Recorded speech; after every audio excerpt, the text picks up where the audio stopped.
The Anderstorp circuit was the site of the Swedish Grand Prix.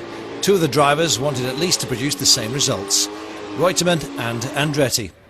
For the latter, it seemed to start all right when he once again took pole, outclassing his adversaries, even if the differences were not as great as in Belgium. Nielsen, despite basking in the glory of his victory, could only take 7th time on the grid. Lafitte, well, he said he was worried. Said the tyres are getting very hot, a bit concerned about the race. The result of the warm-ups, Watson was on the front row, Stuck third. On the other hand, it was all going wrong at Ferrari. Their V12 was not suited to the circuit. Reutemann was only 12th at the end of the qualifiers, and Lauda 15th. Well, this was at the same time when the best driver in the fields, in the top team, could lose 10 places or more from one week to the next. It was very close. Well, everything was ready for a great race, even if Andretti was expected to win.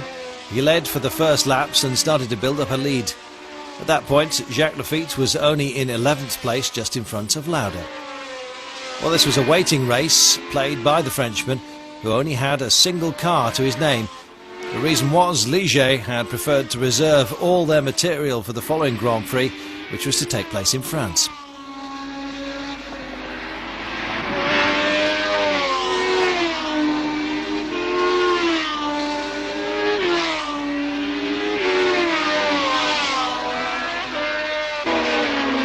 In front, Andretti continued his superior drive.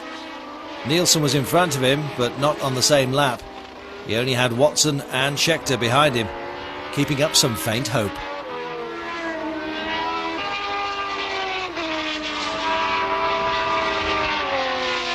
But Watson and Scheckter, well, they were to collide in the 30th lap, which released a few hungry appetites. And that is the moment when Lafitte decided to show his colours. Catching and overtaking his adversaries one by one. You might have to pinch yourself to believe it, but 5 laps from the finish, Lafitte was second, having overtaken Stuck, Reutemann, Mass, De Pie and James Hunt.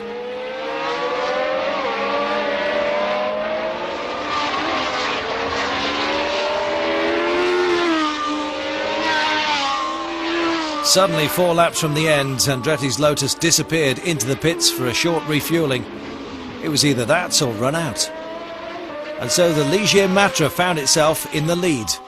Lafitte didn't let up and won his first Grand Prix victory. An historic day for French motorsport, but no Marseillaise was played on the podium.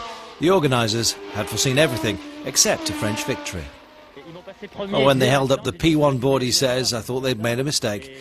But then I realised I could go on and win. I'm very pleased. Interrupted by a swarm of Grand Prix cars in full flight. With 2 Swedes on the podium at the previous race, the Swedish Grand Prix was a big event. Unfortunately for the locals, neither driver was in the leading group. Watson led the first lap, but Andretti was soon passed and looked to have the race in the bag.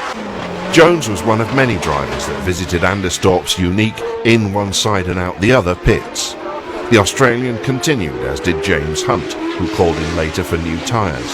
But pit stops cost places, and neither finished in the top 10. Scheckter, who tangled with Watson over second place, was one of the relatively few retirements.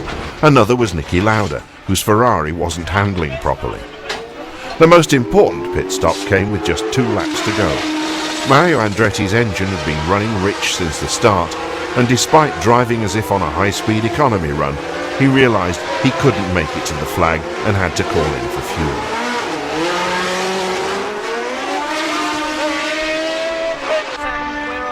As Colin Chapman and the Lotus team tried to sort out how many places had been lost, the delirious Ligier mechanics greeted Jacques Lafitte, the unexpected winner.